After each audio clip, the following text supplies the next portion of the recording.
میں نے حویلی کے وسیع احاطے کو گھوڑے پر ہی پار کیا اور رہائشی حصے میں پہنچ گیا۔ یہاں بھی پہرا تھا۔ قریباً 20-25 افراد چوکس کھڑے تھے، تاہم ان کے چہرے دھوئیں کے اندر دھواں نظر آ رہے تھے۔ حفاظت کی غرض سے رہائشی حصے کے دروازے کو باہر سے تالا لگا دیا گیا تھا۔ کون؟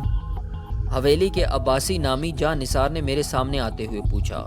پھر مجھے پہچان کر اس کی آنکھیں کھلی رہ گئیں۔ خاور صاحب آپ؟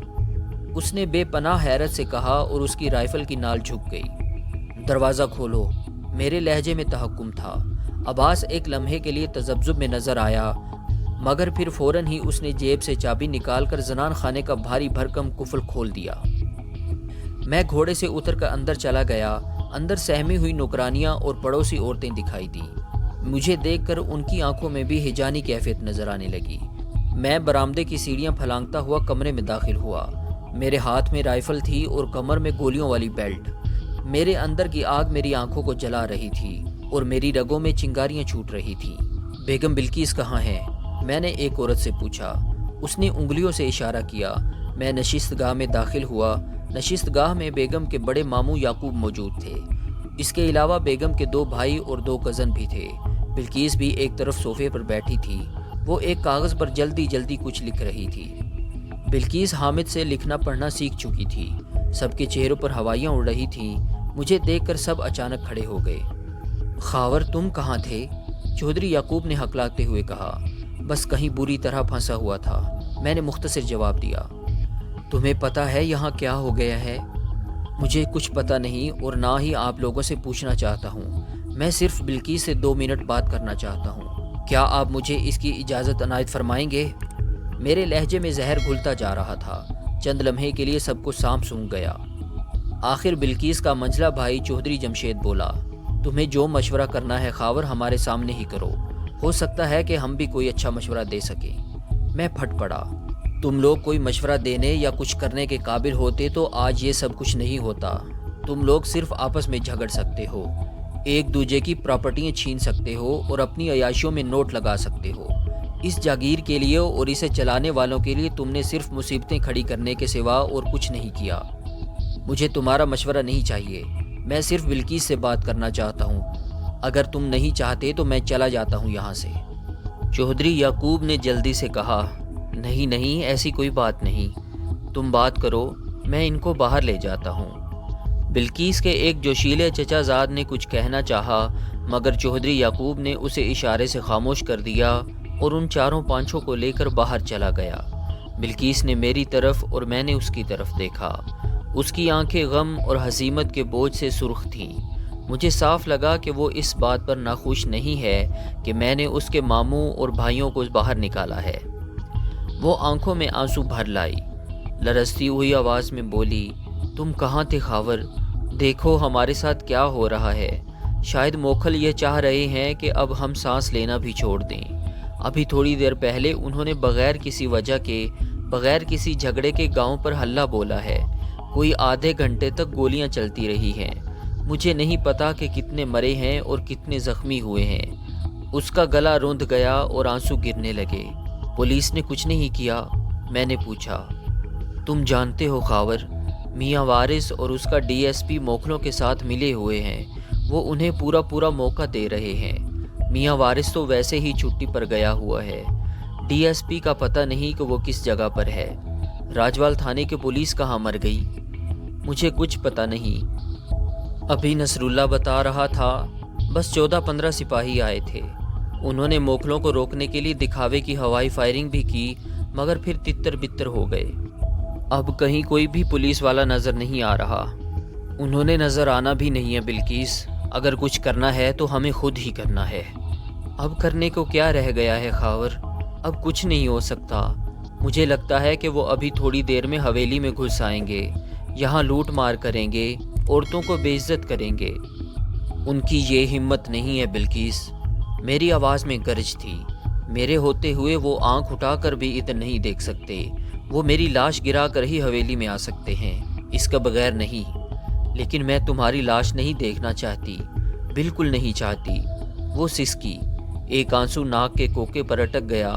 خدا کے لیے خاور، خدا کے لیے میری بات مان لینا، انکار نہ کرنا۔ تم بیبے جی اور عارفہ کو لے کر یہاں سے نکل جاؤ، مجھے ان کی طرف سے بہت ڈر ہے۔ مجھے پتہ ہے اندر سے یہ موکھل اور لمبڑ آپس میں ملے ہوئے ہیں۔ ہو سکتا ہے کہ موکھلوں میں آصف جاہ کے بندے بھی ہوں۔ آصف جاہ کے کرندے ہر صورت تم تک اور تمہارے گھر والوں تک پہنچنا چاہتے ہیں۔ میں نے پہلے بھی بڑی مشکل سے انہیں بچایا ہے۔ تم ان کو لے کر چلے جاؤ خاور۔ دیکھو میں تمہارے سامنے ہاتھ جوڑتی ہوں۔ میں نے بڑے سکون سے کہا، مجھے پتہ ہے تم یہی کہو گی بلقیس، لیکن یہ ہو نہیں سکتا۔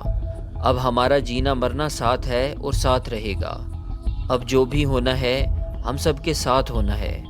آگ کی تپش بڑھتی جا رہی تھی۔ یہ صبح 9-10 بجے کا وقت تھا، لیکن گاڑھے سیاہ دھوئیں کی وجہ سے شام محسوس ہو رہی تھی۔ بیبے جی اور عارفہ کہاں ہیں؟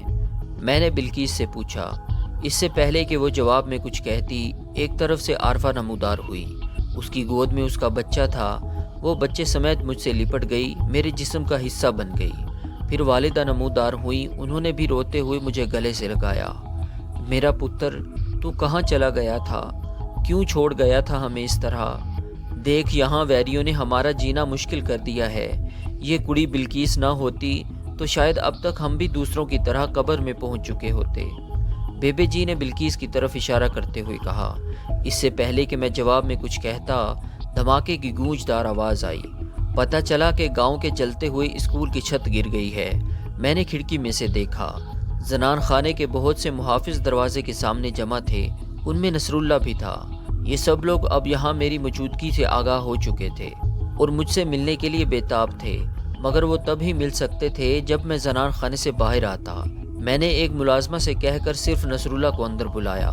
نصر اللہ کچھ دن پہلے بھی زخمی ہوا تھا، اب پھر اس کے سر پر تازہ زخم دکھائی دے رہا تھا، تاہم ہمیشہ کی طرح اس کا حوصلہ جوان تھا۔ وہ میرے گلے سے لگا اور اس کی آنکھوں میں آنسو چمکنے لگے۔ میں نے کہا، نصر اللہ، باہر کی صورتحال کیا ہے؟ صورتحال ٹھیک نہیں ہے جی، موکھلوں نے مزار شریف پر قبضہ جما لیا ہے، راجوال کے لوگوں کو مار کر وہاں سے بھگا دیا ہے۔ اس کے علاوہ آپ دیکھ رہے ہیں کہ انہوں نے کئی جگہ آگ بھی لگائی ہے۔ ان سب نے شراب پی رکھی ہے اور بھنگڑا ڈال رہے ہیں۔ ابھی تو وہ ایک جگہ رکے ہوئے ہیں، مگر زیادہ دیر نہیں رکیں گے۔ وہ ایک بار تو حویلی تک ضرور آئیں گے۔ تمہارے پاس کتنے بندے ہیں؟ نصر اللہ کا چہرہ بجھ گیا۔ اس وقت تو بس جتنے بھی ہیں آپ کو نظر آ رہے ہیں، باقی سب تتر بتر ہو گئے ہیں۔ 40-50 کے قریب تو زخمی ہوئے ہوں گے، کم از کم 8-10 لاشیں بھی گر چکی ہیں، ایک پولیس والا بھی مرا ہے۔ پولیس والا؟ اسے کس نے مارا؟ پتہ نہیں جی، پر مجھے یقین ہے کہ ہم میں سے کسی کی گولی اسے نہیں لگی۔ مجھے لگتا ہے کہ یہ بھی موکھلوں اور میاں وارث کا کوئی ڈرامہ ہے۔ ایک پولیس والے کی جان لے کر یہ سارا ملبہ ہمارے اوپر ڈالنے کی کوشش کریں گے۔ میں نے باہر نظر دوڑائی۔ میں نے اندازہ لگایا کہ نصر اللہ کے ساتھ فی الوقت 30-40 سے زیادہ بندے نہیں ہیں، اور جو ہیں وہ بھی حوصلہ چھوڑے بیٹھے ہیں۔ ان میں نصر اللہ سمیت بہت سے زخمی بھی تھے۔ اسی دوران میں حامد بھی ہامتا کامتا ہوا پہنچ گیا۔ بلقیس اسے دیکھ کر مزید پریشان ہوئی۔ غالباً اسے یہ تسلی تھی کہ اس مشکل ترین وقت میں حامد راجوال میں نہیں ہے۔ اس نے حامد کو دانت کی دوا کے لیے ڈس کے روانہ کیا ہوا تھا۔ اب وہ اچانک واپس آ گیا تھا اور موجودہ خطرات میں شامل ہو گیا تھا۔ میں نے نصر اللہ سے رونق علی کے بارے میں پوچھا۔ وہ بولا، وہ یہیں کہیں ہیں، میں انہیں دیکھ کر آتا ہوں۔ اس کے ساتھ ہی وہ باہر نکل گیا۔ میں نے بلقیس سے کہا۔ میں نے کہا، بلقیس، ایک بات تو طے ہے کہ ہم راجوال کے مزار کو ان کے حوالے نہیں کریں گے اور نہ ہی پیچھے ہٹیں گے۔ اب میں تمہاری رائے جاننا چاہتا ہوں کہ ہمیں کیا کرنا چاہیے۔ اس نے نفی میں سر ہلایا اور 2 موتی پھر اس کی آنکھوں سے جھڑ گئے۔ نہیں خاور، یہ دلیری نہیں، بے وقوفی ہے۔ اگر یہ لوگ حویلی کی طرف نہیں آتے تو پھر ہمیں بھی ابھی خاموش رہنا چاہیے، دیکھنا چاہیے کہ بات کس طرف جاتی ہے۔ یہ بھول ہے بلقیس، میں ان کتوں کو بڑی اچھی طرح سے جان چکا ہوں۔ اگر ہم یہ سمجھیں کہ یہ مزار لینے کے بعد آرام سے بیٹھ جائیں گے تو ہم اپنے آپ کو دھوکہ دے رہے ہیں۔ یہ حویلی کی طرف ضرور آئیں گے، میں نے دیکھ لیا ہے، ان کے سر پر خون سوار ہے، یہ آج بہت کچھ کر سکتے ہیں۔ میری سمجھ میں کچھ نہیں آ رہا خاور۔ وہ روحان سی ہو گئی۔ عارفہ نے بھی بلقیس کی ہاں میں ہاں ملائی۔ باجی، اس وقت حویلی سے باہر نکلنا بالکل ٹھیک نہیں، آپا بلقیس ٹھیک کہہ رہی ہیں۔ ہم کو انتظار کرنا چاہیے کہ مکھنوال اور شامپور سے لوگ یہاں پہنچ جائیں یا پھر پولیس ہی کچھ کرے۔ تم چپ رہو، کوئی کچھ نہیں کرے گا، پولیس کو تو بھول جاؤ۔ مکھنوال اور شامپور سے بھی کوئی تب ہی آگے بڑھے گا جب ہم کچھ کرنے کے قابل ہوں گے۔ ہارنے اور بھاگنے والے کا کوئی ساتھ نہیں دیتا۔ پر پاجی تم چپ رہو عارفہ، تمہیں کچھ پتہ نہیں۔ میں نے اس کی بات کاٹ دی۔ پھر میں نے بلقیس سے مخاطب ہو کر پوچھا، سنا ہے کہ رونق علی نے چودھری عزیز والی کیسٹ پنچایت میں سنائی ہے اور دوسرے لوگوں کو بھی؟ ہاں، وہ کیسٹ تو تقریباً سب نے سن لی ہے۔ کوئی 2 گھنٹے پہلے جب موکھلوں نے ایک دم ہلہ بولا، اس وقت بھی میلے میں لاؤڈ اسپیکر پر یہی کیسٹ چل رہی تھی اور بہت سے لوگ اکٹھے ہو کر سن رہے تھے۔ اس کا مطلب ہے کہ میری بے گناہی والی بات لوگوں تک پہنچ گئی ہے، کم از کم راجوال کے لوگوں تک پہنچ گئی ہے۔ ان کے سامنے بالکل چانن ہو گیا ہے۔ جب کچھ دیر پہلے یہ کیسٹ چل رہی تھی، بہت سے لوگ تمہارے حق میں نعرے لگا رہے تھے۔ میں نے گہری سانسیں لیتے ہوئے کہا، ٹھیک ہے بلقیس، اگر میرے لوگ میرے بارے میں دوسری طرح سوچنے لگے ہیں تو پھر مجھے کوئی پرواہ نہیں۔ مجھے پورا بھروسہ ہے کہ وہ میرے لیے باہر نکلیں گے، ضرور نکلیں گے۔ کیا مطلب بعد میں بتاؤں گا، ابھی مجھے جانے دو۔ کہاں؟ 3 آوازیں ایک ساتھ ابھری، ان میں بیبے جی اور عارفہ کی آوازیں بھی تھیں۔ میں موکھلوں سے بات کروں گا۔ بیبے جی نے مجھے باہوں میں لے کر میرا راستہ روک لیا۔ عارفہ بھی میرے سامنے آ گئی۔ نہیں بیبے جی، میں نہ گیا تو پھر بہت کچھ ختم ہو جائے گا۔ مجھے جانا ہے۔ میرے اندر بھڑکتی ہوئی نیلی آگ روشن تر ہو رہی تھی۔ بیبے جی چلائیں، بلقیس یہ تمہاری بات مانتا ہے، تم روکو اسے۔ بلقیس روتے ہوئے بولی، نہیں خاور، وہ مار دیں گے تمہیں، تم نہیں جا سکتے ہو۔ اس کے ساتھ ہی اس نے آوازیں دی، نصر اللہ، برکت۔ مگر میں کسی کے آنے سے پہلے ہی خود کو چھڑا چکا تھا۔ میں انہیں روتا چلاتا چھوڑ کر دروازے کی طرف بڑھا اور دروازے کو تیزی کے ساتھ باہر سے بند کر دیا۔ وہ دروازہ کوٹنے لگی۔